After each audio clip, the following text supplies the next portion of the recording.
খাজা মাইনুদ্দিন চিশতি আজমেরি রহমাতুল্লাহ আলাইহি ওনার সামনে একজন লোক আইসা ডাক দিয়া বলে, আল্লাহর বন্ধু ও খাজা মাইনুদ্দিন চিশতি আজমেরি রহমাতুল্লাহ আলাইহি, আমি আপনার কাছে এসেছি একটা অনেক বড় একটা আশা নিয়া।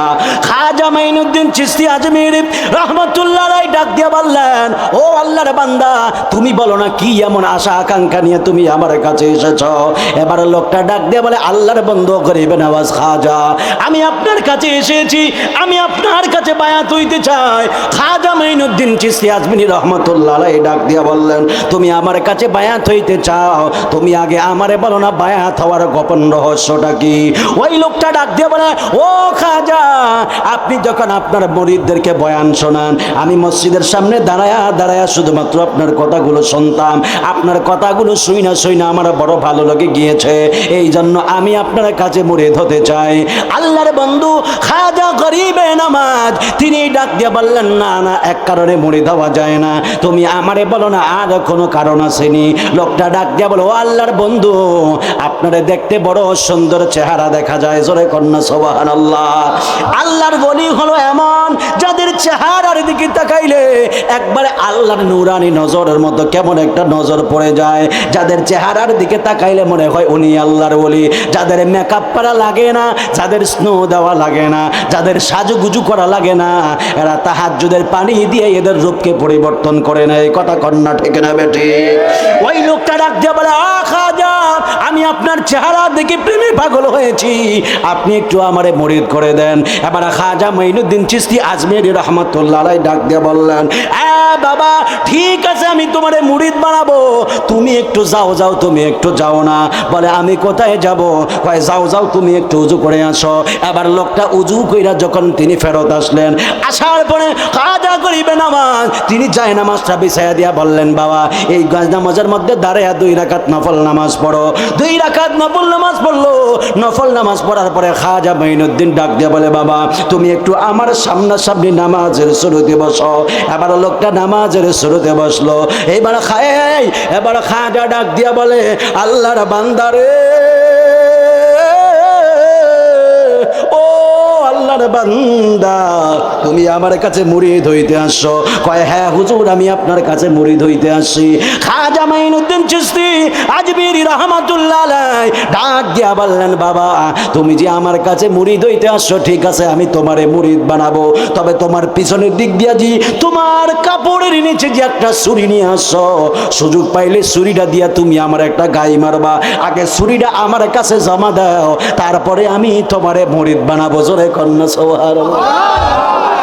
এই জন্য যুবক বাবারা আমার, ও মুরব্বী বাবারা, খাজা মাইনুদ্দিন চিশতি ডাক দিয়া বলে, বাবা তুমি আমার কাছে মুরিদ হইতে আসো নাই, তুমি মুরিদের সুরুদ দইরা পিছন দিক দিয়া ছুরি আনছো, সুযোগ পাইয়া ছুরিটা দিয়া তুমি আমারে গাই মারবা। এইবার ওই লোকটা ছুরিটা বাইর কইরা জমা দিয়া খাজা মাইনুদ্দিন চিশতি আজমেরির পায়ের মধ্যে হাত দিয়া দইরা বলে, হুজুর আমার ভুল হয়েছে, আমি বুঝতে পারি নাই হুজুর আমার ভুল হয়েছে, আপনি আমারে ক্ষমা করে দেন। এই বইলা লোকটা তওবা ইস্তেগফার কইরা কালেমা পইরা মুসলমান হইয়া বায়াত গ্রহণ করেছে। চিৎকার মেরে বলা যাবে কি বাবা সুবহানাল্লাহ? তাহলে এর থেকে প্রমাণ হয়ে যায় আল্লাহর ওলিরা দেখার ক্ষমতা রাখে। দেখার ক্ষমতা যদি বাবা আল্লাহ দেয়, তাহলে তো আমাদের কোনো হিংসা করার কারণ নাই।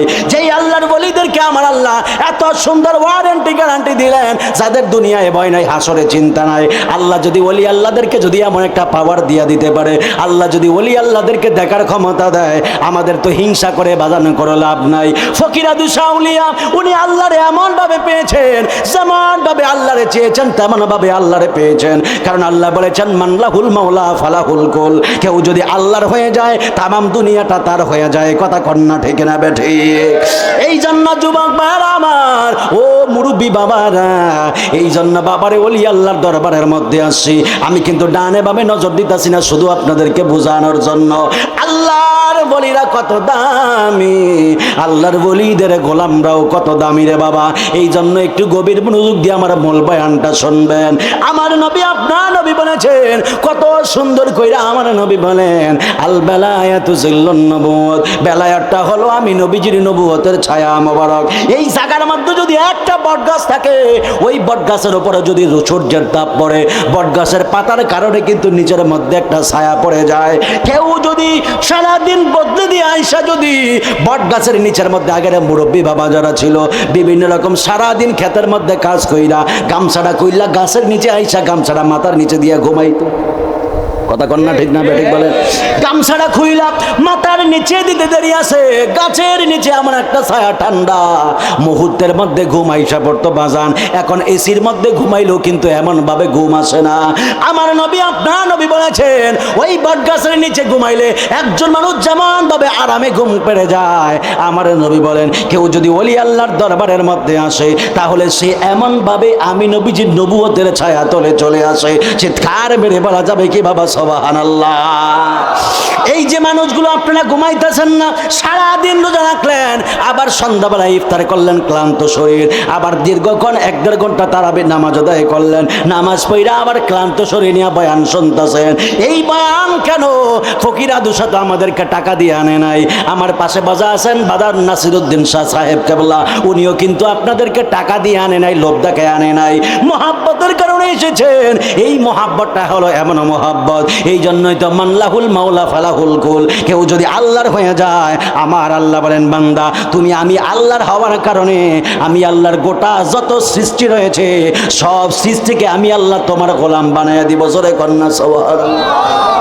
আল্লাহর বন্ধু জুনাইদ বাগদাদী রাহমাতুল্লাহ আলাইহি, তিনি সাধারণ কোনো একজন ওলি ছিলেন না, যিনি ছিলেন একজন হাদিস বিশারদ, একজন জুনাইদ বাগদাদী। জুনাইদ বাগদাদী রাহমাতুল্লাহ আলাইহি একবার তিনি হাদিসের দরস দিতেছেন, এই যে ইত্তাকু ফিরাসাতাল মুমিন ফাইন্নাহুম ইয়ানজুরুনা বিনুরিল্লাহ। আল্লাহর বন্ধু জুনাইদ বাগদাদী রাহমাতুল্লাহ আলাইহি তিনি তার ছাত্রদেরকে এমন ভাবে একটা হাদিসের দরস দিতেছেন, তিনি যখন হাদিসে কারিমাটা পাঠ করলেন, ইত্তাকু ফিরাসাতাল মুমিন ফাইন্নাহুম ইয়ানজুরুনা বিনুরিল্লাহ, একটা ছাত্র দাঁড়ায় গেল, ডাক দিয়ে বলে, ইয়া উস্তাদ মা মানা কাউলিহি আলাইহিস সালাতু ওয়াস সালাম। ও হুজুর আপনি আমারে বলে দেন আমার নবী এই হাদিসটা দিয়া কি বুঝিয়েছেন। ও হুজুর আপনি আমারে বুঝান না, আল্লাহর ওলিরা কিভাবে দেখে আমার একটু বুঝাইয়া দেন। এই কথাটা বলতে দেরি আছে, আল্লাহর বন্ধু জুনাইদ বাগদাদী রাহমাতুল্লাহ আলাইহি ডাক দিয়া বললেন, আল্লাহর বান্দা, ও আল্লাহর বান্দারে তুমি একটু দাঁড়ায় যাও। এবার ওই ছাত্রটা যখন দাঁড়ায় গেল, ছাত্রটা দাঁড়ানোর পরে জুনাইদ বাগদাদী ডাক দিয়ে বলে, বাবা তোমার নাম কি? এবার ছেলেটা ওই নামটা বলেছে। তোমার বাবার নাম কি? বাবার নাম বলেছে। জুনাইদ বাগদাদী রাহমাতুল্লাহ আলাইহি ডাক দিয়ে বললেন, রে বাবা তুমি যে নাম বলেছো মুসলমানের রূপ ধারণ করেছো, প্রকৃতপক্ষে মুসলমান নয়, তুমি হইলা ইহুদির সন্তান। সুবহানাল্লাহ। এক ছাত্র ডাক দিয়ে বলে, হুজুর আপনি যে হাদিসটা পড়াইতেছেন ইত্তাকু ফিরাসাতাল মুমিন, আপনি যে কোন ওলি আল্লাহদেরকে ভয় করা লাগবে, ফাইন্নাহুম ইয়ানজুরুনা বিনুরিল্লাহ, এরা দেখে আল্লাহর নূরের নজর দিয়া। সুবহানাল্লাহ বলেন। আপনি যে হাদিসটা পড়াইতেছেন মা মানা কাউলিহি আলাইহিস সালাতু ওয়াস সালাম, হুজুর আপনি বলেন না এটা দিয়ে আল্লাহর হাবিব কি বুঝিয়েছেন, কি হয়েছে, কিভাবে হাদিস দেয়া, এ হাদিসের সারা কি, হাদিসের মানা কি, মারহাবা বলেন না। আল্লাহর বন্ধু জুনাইদ বাগদাদী বলেন, স্ট্যান্ড আপ, দাঁড়াও, তুমি ইহুদির সন্তান, এটা আমি জুনাইদ জানি। জোরে বলুন সুবহানাল্লাহ। ছেলেটা ডাক দিয়ে বলে, হুজুর আপনি জানেন কিভাবে? ওই যে ফাইন্নাহুম ইয়ানজুরুনা বিনুরিল্লাহ, আল্লাহর ওলিরা জানে, বুঝে, দেখে, শোনে।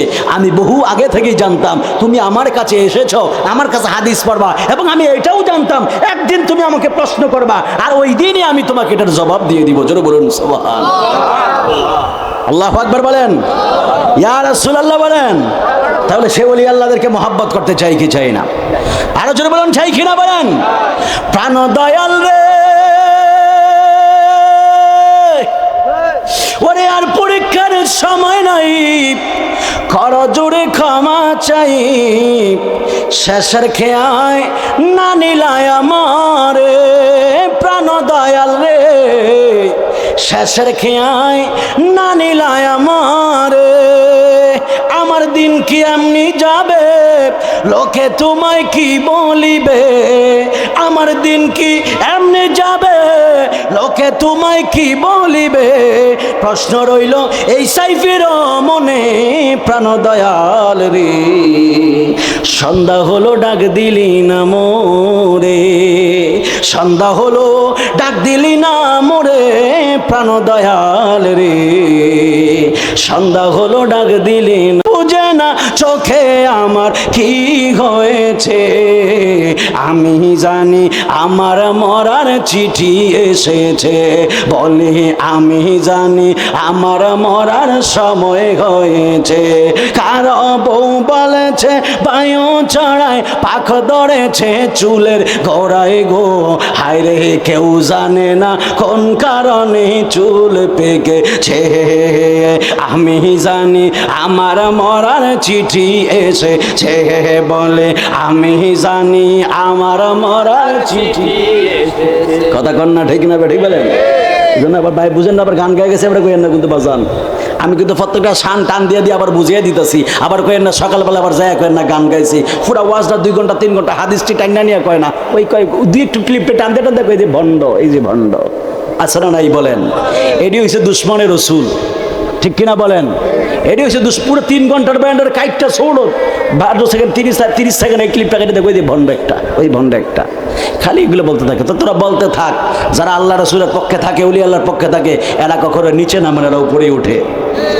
কথা কন ঠিক কিনা বলেন? মাস্তানি করছিল না বহু মানুষ। আল্লাহু আকবার বলেন। কষ্ট হইতেছেন আপনারা? আপনারা এই প্রেমটা নিয়ে থাকেন, আমি আপনাদেরকে একটু সময় দেবো, আমি মূল ঘটনাতে যাইতেছি, কারণ আমি জানি রস কস সিঙ্গারা বলবো মোস্তাই কোনটা দেওয়ান লাগে, এটি দিয়া দিয়ে আমার অভ্যাস আছে। রস কস সিঙ্গারা বলবো ইন্ডিয়া গেছিলাম মাহফিলে, আপনারা দেখেন ফেসবুকে হাজার হাজার মানুষ, ওরা তো বাংলায় তো অভ্যস্ত না, তারপরে বাংলা দিয়া শব্দের নাচে দিয়েছি একবারে।